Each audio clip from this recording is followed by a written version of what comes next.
It's a great privilege of mine today to be here with Professor Richard Dawkins, who has a compendious list of accolades,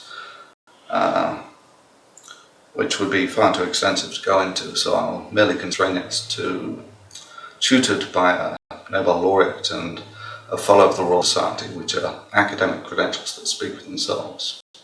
So, Professor, a pleasure. So I guess this cuts to the core of it is, I know you're a great Douglas Adams fan, and one of the quotes from one of the Douglas Adams characters is, "I would far rather be right than happy any day." And if religion makes people happy, to an extent, does it matter if they are right or not? I think it's a false opposition. I think you can be both right and happy. If I were forced to choose, I think I would agree that I'd rather be right than happy. I think to be happy with an illusion, you might well take a happy drug and cut yourself off from reality. I do think that there's something beautiful about reality, something beautiful about the truth, about the real world. And so I prefer to be both right and happy, but if I were absolutely forced to choose, I think I would go for reality.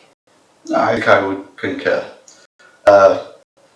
Life is far more interesting if you don't walk the path of comfortable illusions. So why do you think there is religion at all? I mean, if you subscribe that we are an emergent pattern of evolution, is there a real simple reason why there is religion at all?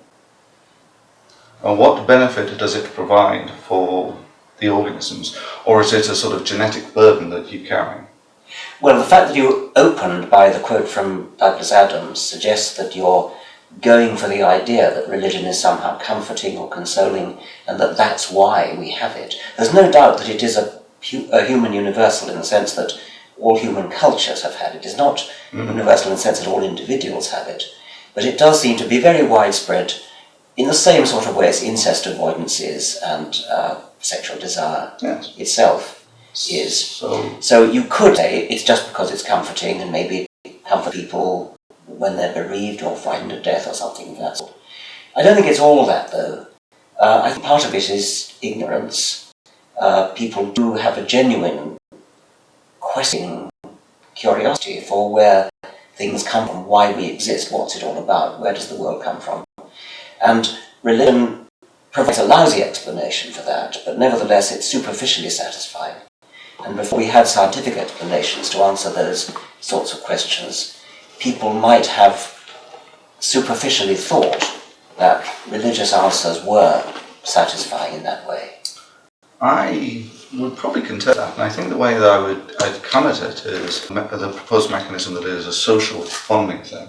And the core observation here is religions are polarizing. Polarizing a society is good if, for the survival of small societies, that if you're honest, it's generally observed that if you stress a society, the first thing people do is look for security.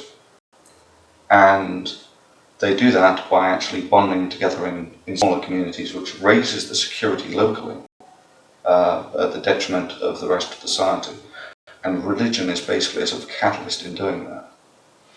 When I answered you first, I was giving psychological answers, which is very different from Darwinian survival value answers. And now you've produced a Darwinian survival value answer to the question, which I'm very happy to do because I'm a Darwinian after all. I'm not that keen on explanations that work at a group level. So if we're looking for a survival value answer for why do we have the psychological predispositions to religion, I wouldn't look first for something like a social bonding mechanism. That might be true, but I would look first for something that works at the level of the individual rather than at the level of the group. What is it that actually benefits an individual in terms of survival and reproduction, rather than what benefits a group, but really because groups are not things that reproduce. Yes, but really the key point here is when modern humans first emerged, obviously you would know that small populations can change much quicker in terms of the genetics than big ones. What's important is really what were the driving forces that selected the genes in that relatively small population. And if the key point was that that you have small tribes of groups that are actually in competition for each other, the ability to organize yourself to fight as a group is important. Those who scatter and run away are wiped out. Yes, and if you look at society, humans are obviously a very social species, and we're also a very hierarchical social species. You would know about the Milgram experiments, yes? The Milgram experiments demonstrate that about 2/3 of people would be willing to perform actions that would likely kill someone they don't know, if ordered to do so by an authority figure. The experiment's been widely reproduced under a variety of guises and invariably produces similar results. If mankind learns only one thing from the Holocaust, it's that those who starved the death camps were likely ordinary people, no different from you or I, or your best friend or your neighbour. You would know about the Milgram experiments, yes? So we are biologically tuned to respond to authority figures, and we work in groups. And I would see religion as a catalyst for polarizing societies, especially when they're stressed. I mean, we see it in England that there is, since the society has been stable, there is less need for religion. But the second you take that stability away, almost the first thing, the lines almost of the inhomogeneity of society almost always come down the lines of religion. You know, for instance, Iraq would be a very good example. It was a fairly homogeneous country until you deprive them of the security. And the first thing that individuals look for in those societies is like-minded people to stick with. And in that sense, religion is a good candidate for a social bonding mechanism.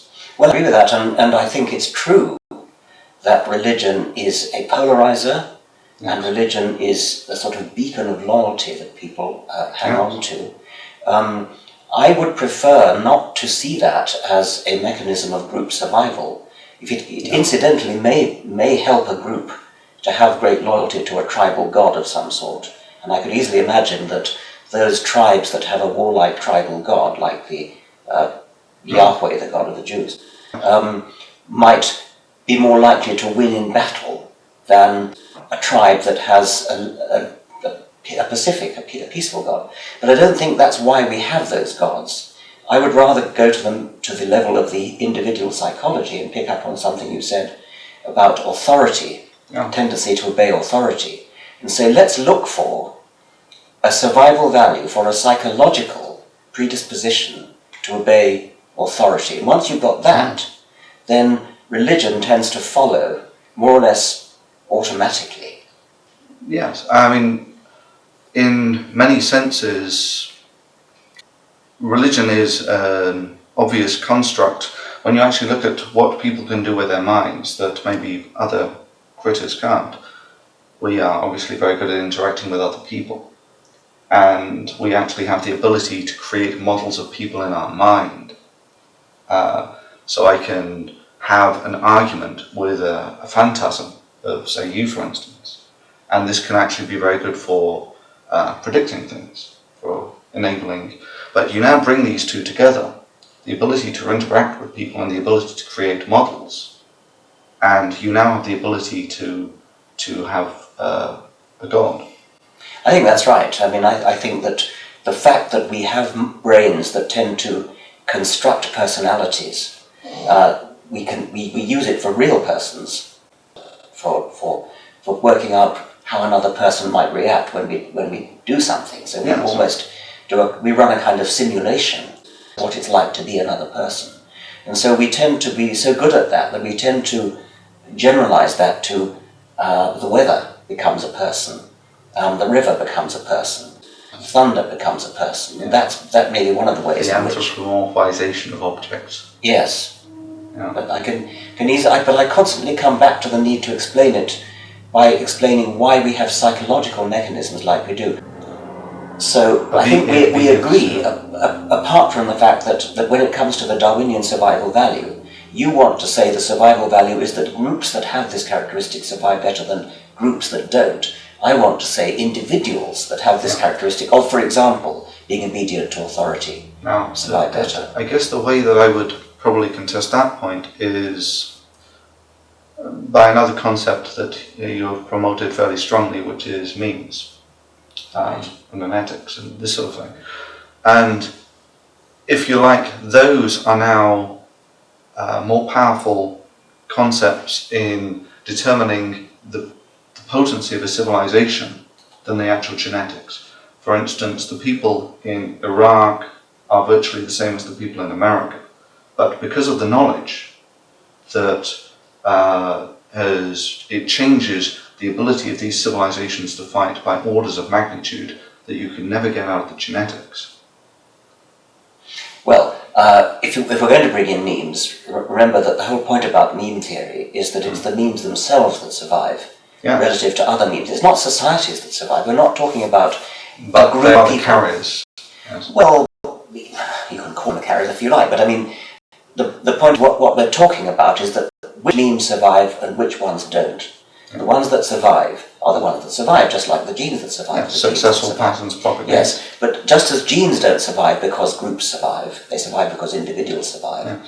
Memes don't survive because groups survive, or maybe they do in some way. There is a feedback mechanism. There may be, and probably individual survival is less important to meme survival in the sense that, unlike gene survival, where individual death is the main mechanism whereby some genes are cut off and others are not, individual death is not the main mechanism whereby memes survive. We have to ask, what is the main mechanism? Yeah. Some memes are more likely to get passed on, copied, inherited in that sense than others. So I see an analogy with computer viruses, where viruses just get passed from computer to computer because they're good at getting passed. Yeah. They have what it takes. They have what it takes to be copied. That's what memes have. And so an idea, whether it's a religious idea or any other, which is infectious, which has the ability to get itself jumped across, propagated from one individual to another, is what survives. Yeah. Yeah, it all boils down to almost by definition true statement that more successful patterns propagate better than less successful. That's right, and that sounds trite, it sounds trivial, but when you're actually explaining why the world is full of certain patterns rather than others, that it does have explanatory value. So comes the core question of why is religion pervasive in mankind? And I guess a secondary question, why are some religions more potent than others? Right. Well, let's go on talking about memes for a bit, although I don't usually do that. A meme complex is like a gene complex, and it's memes that go well together. So in an environment that's already dominated by a certain collection of memes, new ones that are compatible will tend to survive better than those that are not. Yeah. So a country which is already filled with Islamic memes, as opposed to a country that's already filled with Christian memes, for example. Yeah. You think about the fate of a new one that arises. It's sort of like evolution. There's a certain amount of energy in the environment, or a certain amount of capacity for the individuals to carry memes. Yes. And they can exclude other... That's right. So that would be one way of looking at it. And another way would be to say that certain memes just have more... They're more attractive, they're more likely. I mean, say, the idea that you survive your death might be a more attractive one than the idea that you're snuffed out of death, and even more attractive than the one that you go to fry in hell. This is not going to be simple, but it could be that one of the things that selects for certain memes rather than others is just simply what makes you feel good. Which brings me back to how I started. And if I would put it forward as an interesting contrast, if you say take Newton, who arguably coined what you might say is meme, you might just call it knowledge of Newtonian laws of motion, these propagate vastly more successfully than his DNA. Yes. Yeah, these are taught to millions of children every year, whereas Newton's genetics, Sure. you know, who knows Yes. where they are. Yes. And this also comes to the interesting point that with genetic selection, it's an all or nothing. You have an organism that can be better or worse. With information, it accumulates. You don't usually accumulate bad ideas. So, for instance, someone might be, take Stephen Hawking, for instance, who arguably has, I don't know whether his enjoyment is hereditary or not, but even if you are, let's say for instance, you are socially reprehensible, antisocial, and so on, if you have one good idea, you can contribute that to the knowledge of mankind, and it stays there essentially in perpetuity. The idea stays. That's right. Genes do so too. Genes. Yes. You know, it's an all or nothing. You either select the genome or you don't. Not the genome. Genes are constantly getting destroyed. Yes. Genes have been around for hundreds of millions of years, the successful ones. Moreover, I mean, quite reasonable evidence that the Y chromosome of Genghis Khan is extremely widespread in Central Asia. The crime gene is the with the crime chromosome. You know, if you have the male, you're 16 times more likely to be in jail as a male. I think it is. Yes, that doesn't surprise me. But that doesn't have to be Genghis Khan's. I mean, it's certainly true that there is a Y chromosome which started with a single individual, which is exceedingly widespread in Central Asia, and the time period fits it being Genghis Khan. So, I mean, you could contrast that with Newton, where there's no reason to think that Newton's genes are still around. Yes. But it doesn't really get us anywhere. I mean, what we're trying to explain is why it is that people are gullible. Yeah. All the psychological predispositions you need in order to be religious. You need to be gullible, obey authority, perhaps to believe things that just because they feel good rather than because there's any evidence for them. All those sorts of psychological... If you believe that humans are genetically predisposed to form hierarchical structures, then you need essentially, well, you might say gullible people, but you need people who will obey instructions. I mean, otherwise you cannot have a hierarchical structure. I mean, that's the way that it works. Right. So that's a constructive way to think about religion, which would be then you could see it as a byproduct of the fact that we've got predisposition to have a hierarchical. What are psychological predispositions it takes in order to fit into a hierarchical society, for example. Yeah. You could do it that way. I could imagine you developing a theory along those lines, and religion could be regarded as a byproduct of that. I mean, obviously these things are they're contingent on many parameters. I mean, the reasons, if you ask at an individual level why they believe in a religion, there is a catalogue of several factors. You know, it makes them feel good, the love of a father figure, being deemed high in the praises of a powerful being and such like. There are a plethora of reasons why people personally believe. And mistaken scientific ones, like they think you need it in order to explain the complexity of life. Yes, the false positive. Yeah. But I can see how that can work for an individual, but if you had lots of individuals who were religious, or had funny beliefs, that's one thing. But you need, religions are almost always hierarchical, and they have many of the characteristics that I would associate with efficiency in fighting in groups. If you actually take a look at the way that soldiers are usually trained, you demonize the enemy, And this is a sort of necessary part in that eventually, when combat comes, you have to be able to kill these people. And you are now faced with a very difficult problem that most of the time you don't. You need a reason why you are my friend, but someone who is almost identical to you, your neighbour, is your enemy. And if you all look the same, you need a psychological mechanism that makes it okay to kill this person. Now, this is usually done by demonizing the enemy.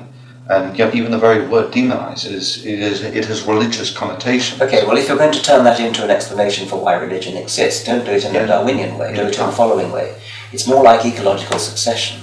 It's something like the world becomes filled with those cultures which have had conquering armies.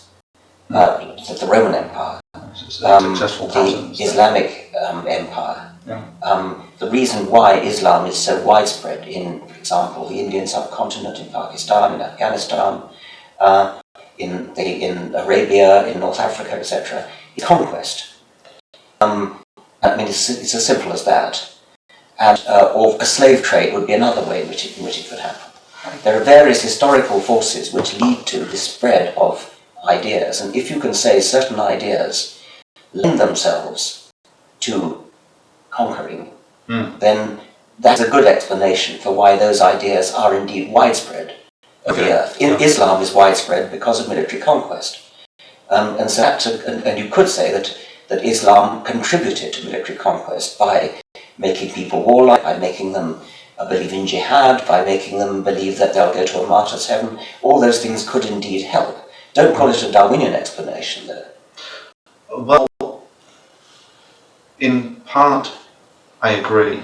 And I mean, I think this is always the problem with these psychologically evolution explanations, is you never have any, behaviors don't leave behind any real evidence. And what I think you're really interested in is that little genetic bottleneck when modern mankind emerged.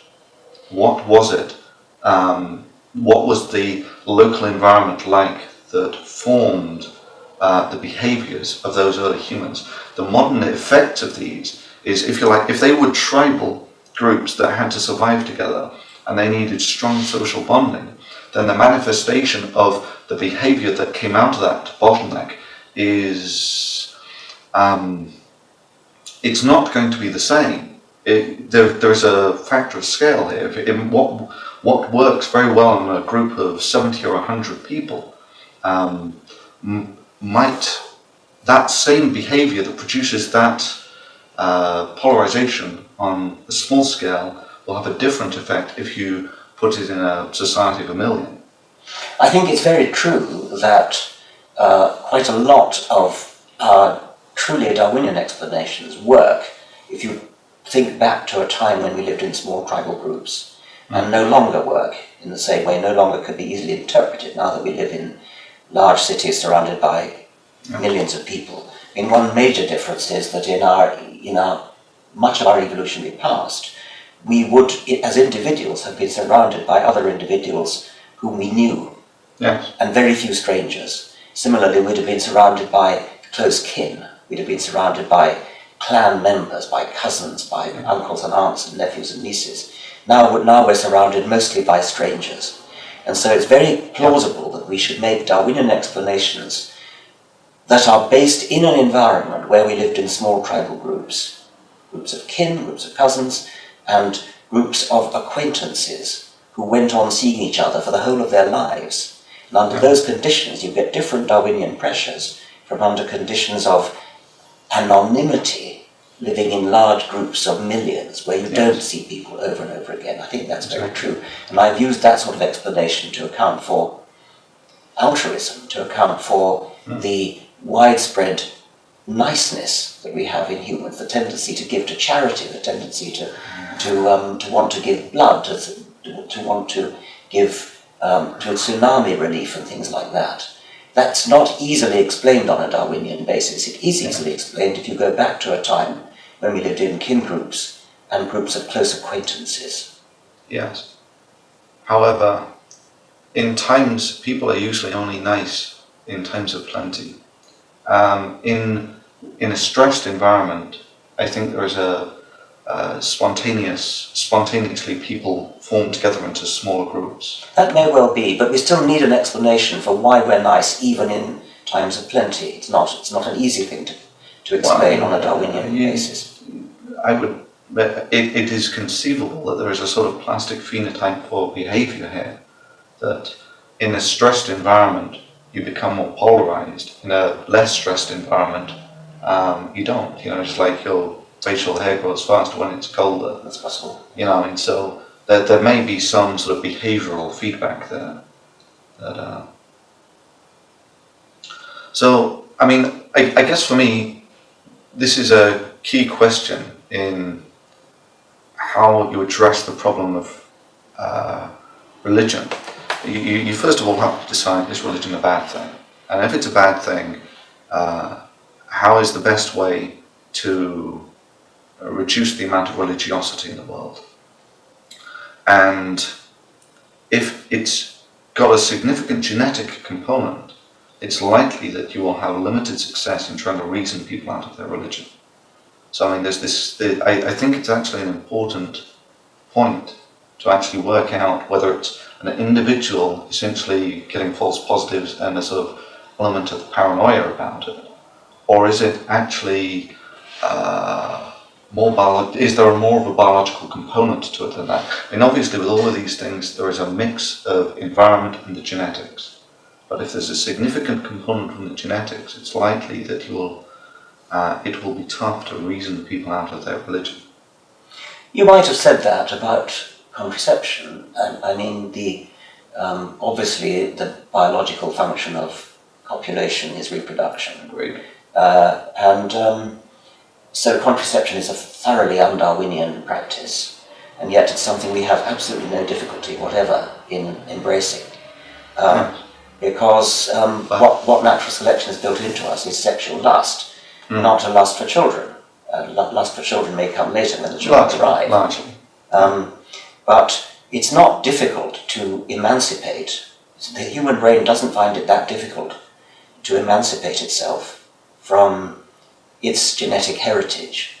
And there are many of us individuals, you and I are examples, where we have no difficulty at all in emancipating ourselves from biological pressures there may have been towards religious belief. And it looks as though all it takes is a bit of education. That I think is, this is largely the angle where I came into the whole issue of combating creationism, is that if you're actually doing research and discovering the unknown, that's all very good and well, but if while you're doing it you negate the education of the populace, and the religious nutters getting into power and burn down all the libraries, then all of that work that you put into discovering the unknown is lost. And it's a sort of corrosive element that if the creationists and the pseudoscientists are, I see, as corrosive to the education system, and if the effect of that corrosion equals or surpasses the rate that you're gaining knowledge through research, then you're essentially going to be in a stagnant civilization. You can't really progress. Yes, all you can do is try, and it's encouraging what happens if you meet educated people. They tend not to be creationists, and so yes, pretty good correlation. I'm sure. Yes. If we all, I was thinking only the other day, when people are now talking about drugs that boost intelligence. If everybody took a drug that boosted their intelligence 5 points, would religion survive? That's an interesting question. And maybe one that would shed some light on if there is genuine genetic component to religion. Well, remember, genetic component doesn't mean you can't change it. Yes. The way I would maybe look at it is religion is more akin to responding to authority figures in the Milgram sense, that this is something that is, there is either a strong social element to it or there is maybe a genetic component to it. with both religion and the desire to obey authority figures. I bet there's a genetic component in both. There is a genetic component in almost everything. But that doesn't mean you can't reverse it. It doesn't mean you can't change it. And just like the Milgram effect, there's a good reason why it's there. This is also a hazard in a mechanized society.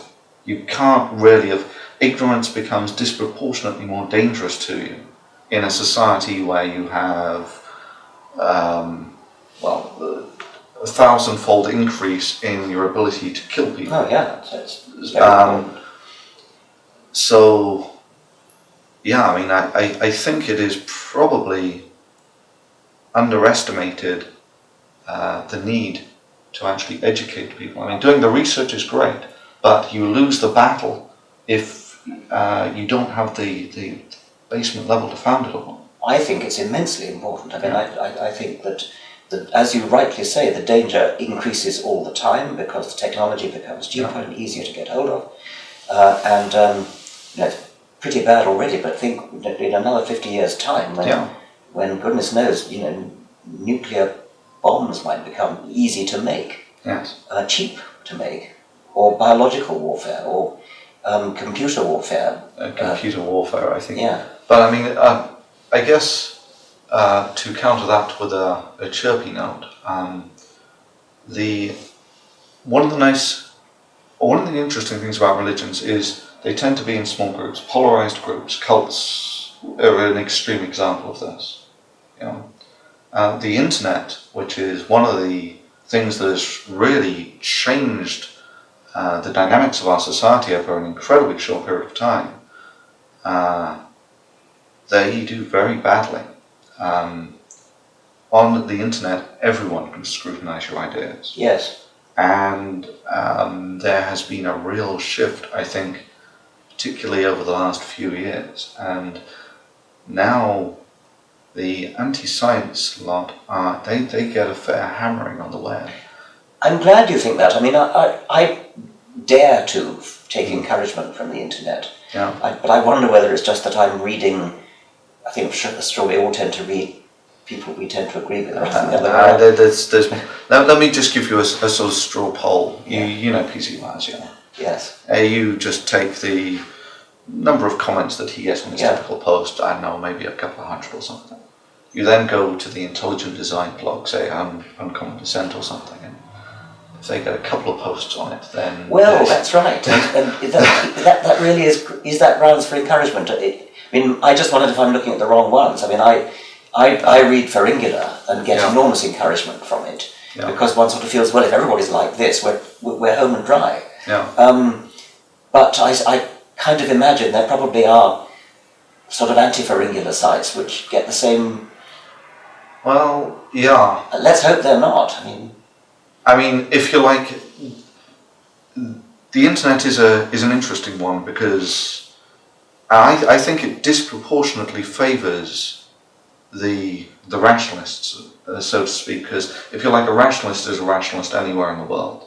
Yes. So you can be a minority everywhere in the world, yes, but a majority on the internet. That's true, because as you say, a rationalist is a rationalist everywhere. Religious people are different everywhere. Yeah. Right. So yeah, I mean, I think this is one of the reasons why they're getting progressively hammered. But likewise, the internet does provide fringe nutters to get together. Although I think in social terms, they don't do as well out of it as the rationalists, because for the large part, these rather obscure religions, they need the group, they need the social pressure of being in a group to actually keep the whole thing stable. You take them out of that group, and I think they're far more likely to question their religion. Mm-hmm. Well, this could be very encouraging. I mean, whenever I grasp at the straws of encouragement, the internet is one of the things that I grasp at. Yeah. And I seem to get encouragement by reading sometimes the rather sort of irresponsible, juvenile things that get said, but there does seem to be a predominance of Well, put it this way: if you browse the internet, particularly American sites, you don't get the feeling that America is a country of religious maniacs, which you do get if you think about people who vote for Bush and Sarah Palin. Yeah, I mean that for me it was almost a wail of despair when someone like Sarah Palin could get, as the phrase went, 172 years heartbeat away from the presidency. And with all these stories that you hear that she didn't know whether South Africa was a country or a state. Well, Africa indeed. Africa was yes. There are sort of contradictions in the indications that one gets by sticking one's finger up and sort of trying to gauge the direction of the wind. It's very contradictory. Yeah, it's very, very difficult to get a good feel of what's going on the web. Yes. My general observation over the last, when I first started on YouTube, I mean, one of the main reasons is there were so many creationists there and they seemed to do so comparatively well. Yes. But that's changed order of magnitude. They were maybe 50-50 to begin with. Now they're outnumbered 10 to 1. Well, I hope you're right. And they're outnumbered not just 10 to 1, they're outnumbered 10 to 1 by good people. Yes. I really confident hope you're right. people. Yeah, I really hope you're right. Yeah. That's right. Yeah. So, maybe on that cheerful note, we should call it quits. Thank you, sir. Thank you.